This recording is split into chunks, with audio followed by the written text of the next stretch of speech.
नमस्कार दोस्तों, स्वागत है आप सभी का एक बार फिर से हमारे चैनल आध्यात्मिक ज्ञान पर। हे दुर्गा माता, आपसे हाथ जोड़कर निवेदन है कि आपकी इस वीडियो को जो भी लाइक और चैनल को सब्सक्राइब करे, उसके जीवन में कभी दुख दर्द मत आने देना। दोस्तों, नवरात्रि का महापर्व बहुत ही शुभ और मंगलकारी माना जाता है। नवरात्रि के पूरे 9 दिन गंगा जल की हर एक बूंद की तरह पवित्र माने जाते हैं। यह शुभ समय भक्तों के जीवन में खुशियों की सौगात लेकर आता है।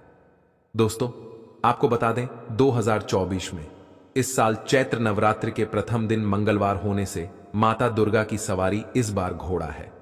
माता दुर्गा जी का घोड़े पर सवार होकर आना शुभ संकेत नहीं माना जाता।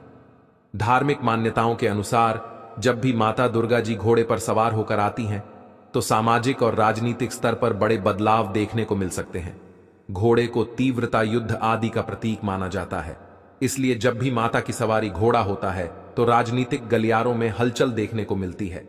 देश और दुनिया में जंग के आसार बन सकते हैं और कोई बड़ा राजनीतिक परिवर्तन भी देखने को मिल सकता है। दोस्तों, इस बार नवरात्रि पूरे 9 दिनों तक मनाई जाएगी, ना एक भी दिन कम ना ज्यादा। पूरे 9 दिनों तक मनाई जाएगी। मां शेरावाली की विशेष रूप से पूजा आराधना की जाएगी। चैत्र नवरात्रि का महापर्व इस बार 2024 में 9 अप्रैल दिन मंगलवार से शुरू होकर 17 अप्रैल बुधवार के दिन समाप्त होंगे। ऐसे में चैत्र नवरात्रि पर माता दुर्गा जी की कृपा पाने के लिए कलश स्थापना का शुभ मुहूर्त है।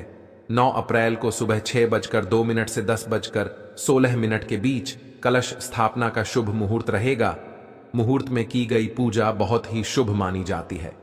इससे समस्त देवी देवताओं की कृपा प्राप्त होती है और पूजा पाठ का फल कई लाख गुना प्राप्त होता है। ऐसे में जो व्यक्ति नवरात्र आने से पहले घर से ये चीजें हटा देता है, तो उसके घर में मां वैष्णो जी का होगा, आगमन माता लक्ष्मी जी का होगा, वास माता शेरोवाली आपकी झोली खुशियों से भर देंगी। इसीलिए नवरात्रि आने से पहले घर से ये चीजें फौरन हटा दें। दोस्तों, आज हम कुछ ऐसे ही गलतियों के बारे में जानेंगे जो अगर आपके घर में भी होती है तो माता लक्ष्मी कभी नहीं करती। ऐसे घर में प्रवेश, फिर चाहे आप कितनी ही पूजा पाठ कर लो, माता लक्ष्मी ऐसे घर में कभी नहीं आती। ऐसे घर से देवी देवता भी हमेशा रहते हैं नाराज। दोस्तों, पूरी जानकारी को देखने के लिए इस वीडियो को अंत तक जरूर देखें।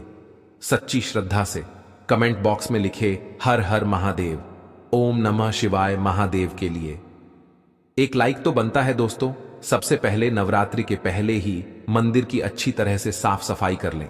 मंदिर के अंदर अगर पुरानी मालाएं हैं, टूटी फूटी मूर्तियां हैं, उसके साथ ही खाली माचिस के डिब्बे रखे हुए हैं, तो उन्हें बाहर फेंक दें तथा टूटी मूर्ति को किसी नदी में प्रवाहित कर दें।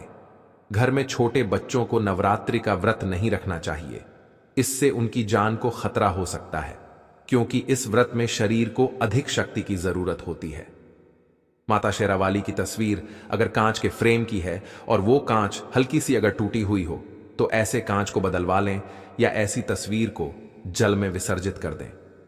टूटी मूर्ति की पूजा करने से, टूटी तस्वीर की पूजा करने से आपकी श्रद्धा, भक्ति, व्रत आदि सब टूट जाता है। आपका व्रत खंडित हो जाता है। दोस्तों, नवरात्रि के 9 दिन बहुत ही पवित्र होते हैं। नवरात्रि के 9 दिनों में आचार्य विचार और घर को साफ सुथरा और पवित्र रखना अति आवश्यक है।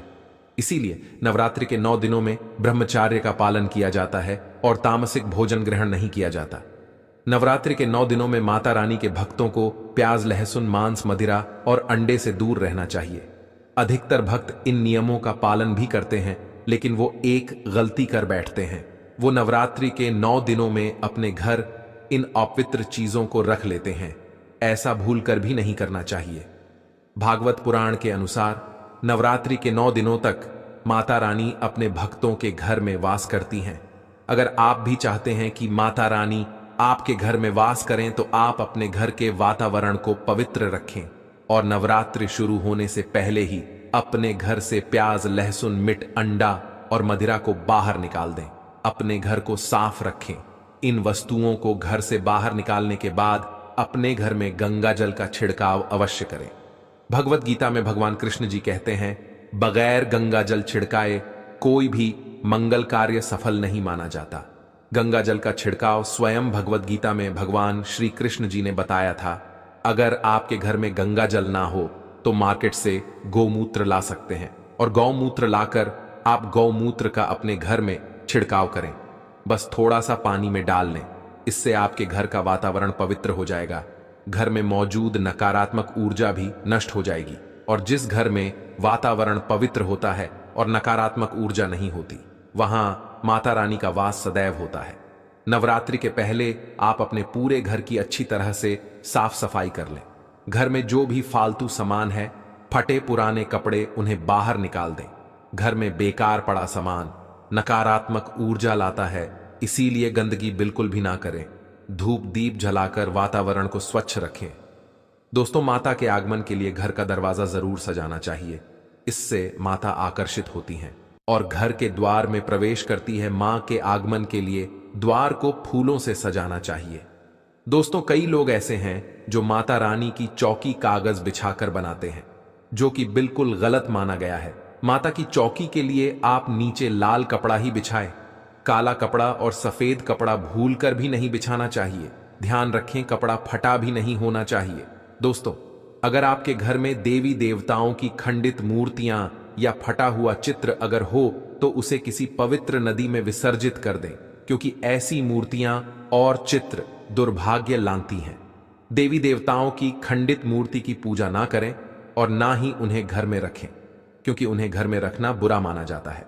दोस्तों, वहीं अधिकतर लोग अपनी छत पर या अपने घर के मुख्य दरवाजे के आसपास कबाड़ इकट्ठा कर देते हैं। ऐसा करना अशुभ माना जाता है। अगर आपने भी अपने घर में घर के मुख्य दरवाजे पर या छत पर या फिर खासकर घर के उत्तर दिशा में कबाड़ इकट्ठा कर दिया है, तो नवरात्रि शुरू होने से पहले उस कबाड़ को घर से अवश्य ही निकाल दें। दोस्तों, यदि आपके घर कोई भी बंद घड़ी है तो नवरात्रि शुरू होने से पहले उसे अपने घर से हटा दें और नई घड़ी ले आए या उसे सही करवा लें। घड़ी को प्रगति का प्रतीक माना जाता है।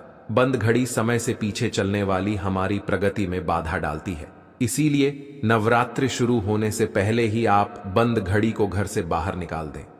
दोस्तों, अगर आपके घर के मंदिर में किसी भी तरह का कोई फालतू सामान रखा है, जैसे कि साड़े गले, फूल, अगरबत्ती, धूप बत्ती के डिब्बे या माचिस आदि के डिब्बे, या कोई भी खाली पैकेट मंदिर में ना रखें, या फिर कोई फटी पुरानी धार्मिक पुस्तक या भगवान के कोई पुराने कपड़े जो फट गए हैं या मुकुटमाला जो खराब हो गई है, तो उन्हें आप जितना जल्दी हो सके अपने मंदिर से हटा दें।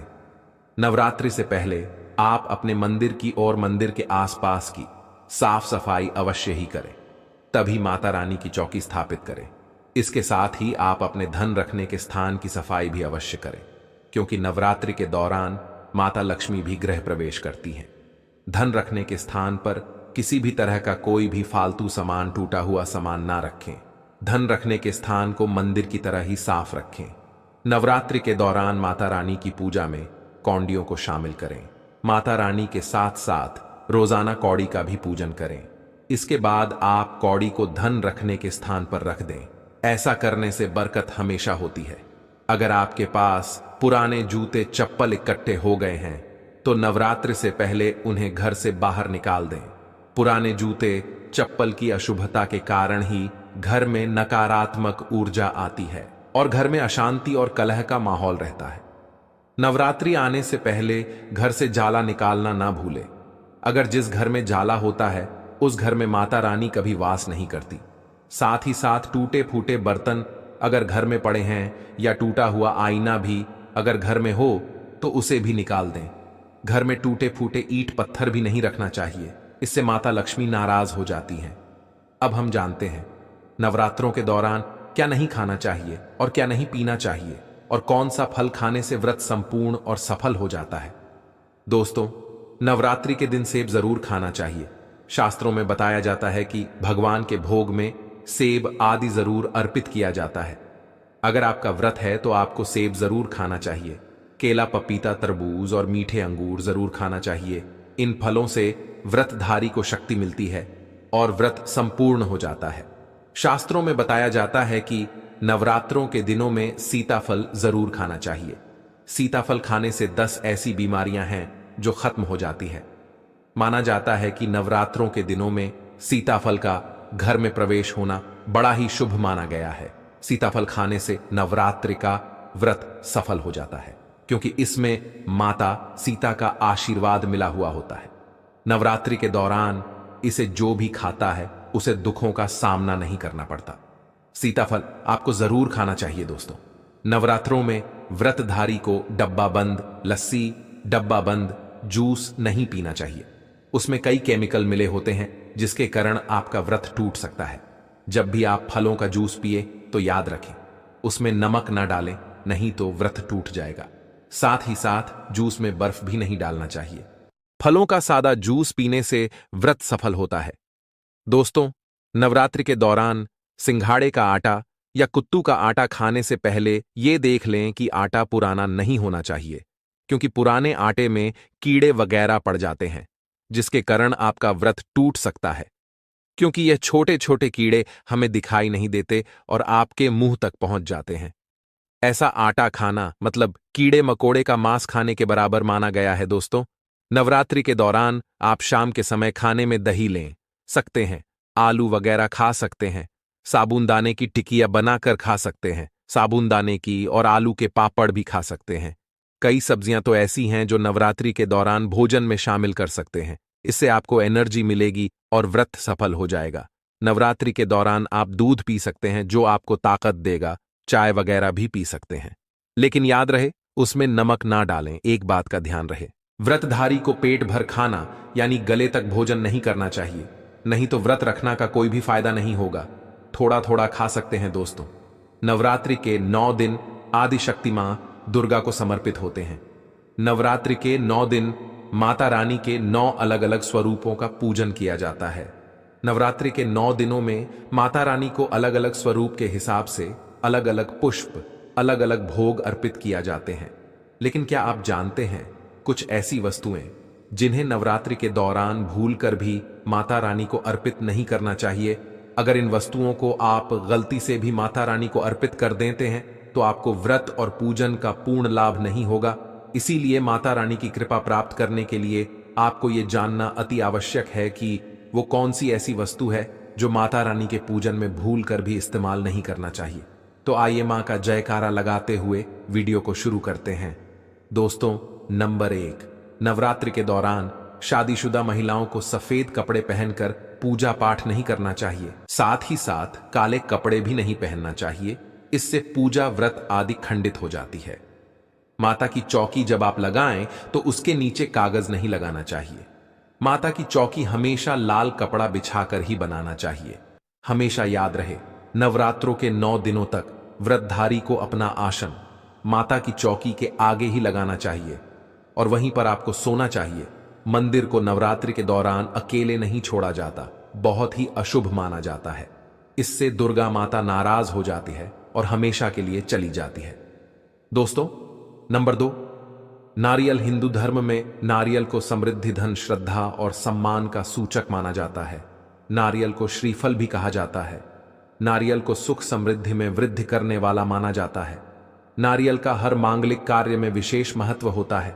जैसे कि आप सभी जानते हैं कि माता रानी के कई मंदिरों में नारियल से बलि भी दी जाती है और माता रानी के पूजन में नारियल का इस्तेमाल हम सभी करते हैं। खासकर कलश की स्थापना नारियल रखकर ही की जाती है। माता रानी के पूजन में हम नारियल इस्तेमाल करते समय कुछ गलतियां कर बैठते हैं। दोस्तों, नारियल कई प्रकार के होते हैं, एक हरा, दूसरा सूखा, जिसके अंदर पानी होता है। जिस नारियल के अंदर पानी होता है, माता रानी के पूजन में सदैव पानी वाला और जटा वाला नारियल ही इस्तेमाल करें। नारियल का पूर्ण होना चाहिए। नारियल चटका हुआ या टूटा हुआ नहीं होना चाहिए, क्योंकि साबुत नारियल ही पूर्ण और पवित्रता का प्रतीक होता है। साबुत नारियल ही सुख समृद्धि का प्रतीक होता है। साबुत नारियल को ही श्रीफल यानी कि मां लक्ष्मी का फल कहा जाता है। नवरात्रि में माता रानी के कलश की स्थापना करते समय जटा वाला यानी कि पानी वाला नारियल ही कलश पर स्थापित करना चाहिए। साथ ही यह ध्यान रखना चाहिए कि नारियल को सदैव कलश के ऊपर लिटाकर रखना चाहिए। घट स्थापना करते समय कभी भी नारियल को खड़ा करके नहीं रखा जाता। नारियल को सदैव लिटाकर कलश के ऊपर रखा जाता है। साथ ही नारियल को स्थापित करने से पहले आप नारियल को लाल कपड़े में लपेटकर उस पर और फिर लाल चुनरी उड़कर आप नारियल को कलश के ऊपर स्थापित करें। शास्त्रों के अनुसार कलश के ऊपर जब सही तरीके से नारियल रखा जाता है और सही प्रकार का नारियल रखा जाता है, तभी व्रत और पूजन का पूर्ण फल प्राप्त होता है। यह भी ध्यान रहे कि महिलाएं माता रानी को नारियल अर्पित तो कर सकती हैं, लेकिन कभी भी माता रानी के सामने नारियल को भूल कर भी ना तोड़े, क्योंकि नारियल बीज रूप होता है और स्त्रियां बीज रूप से ही शिशु को जन्म देती हैं। इसीलिए कभी भी महिलाओं को नारियल नहीं तोड़ना चाहिए।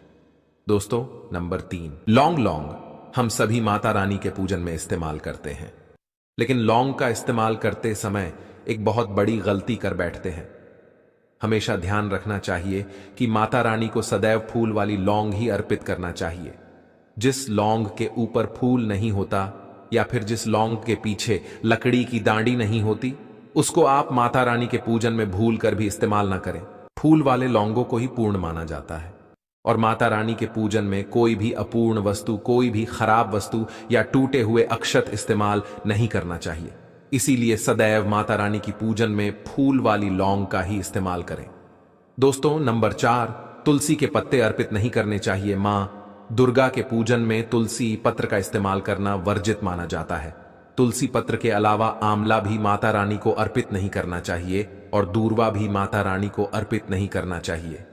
दूर्वा भगवान श्री गणेश जी को अति प्रिय है। नवरात्रि में आप भगवान गणेश को दूर्वा अर्पित कर सकते हैं। भगवान विष्णु जी को तुलसी के पत्ते अवश्य अर्पित कर सकते हैं, लेकिन माता रानी को भूलकर भी तुलसी के पत्ते या दूर्वा अर्पित ना करें। माता रानी को सफेद फूल भी अर्पित ना करें। माता रानी को सदैव लाल रंग के फूल अर्पित करने चाहिए। लाल रंग के फूल माता रानी को अति प्रिय हैं। खासकर माता को गुड़हल और कमल के फूल अति प्रिय हैं। शास्त्रों में बताया जाता है कि घर में माता रानी की 2 या 3 मूर्तियां या फोटो नहीं होनी चाहिए। इस बात का भी आप विशेष ध्यान रखें कि माता रानी की पूजन में कोई भी खंडित चीज इस्तेमाल ना करें। खंडित चीज जैसे कि चटका हुआ या टूटा हुआ दीपक या फिर चटका हुआ कोई बर्तन। साथ ही ये भी ध्यान रहे कि लोहे के और प्लास्टिक के बर्तन आप माता रानी के पूजन में इस्तेमाल ना करें, क्योंकि प्लास्टिक के चाइनीज बर्तन हड्डियों के पाउडर से मिलकर बनते हैं। ऐसा ना करें। ऐसे बर्तनों को माता रानी के पूजन से सदैव दूर रखें। माता रानी को जो पुष्प अर्पित कर रहे हैं, उन्हें सूंघे नहीं सूंघे हुए फूल या गिरे हुए फूल या फिर मुरझाए हुए फूल माता को अर्पित ना करें।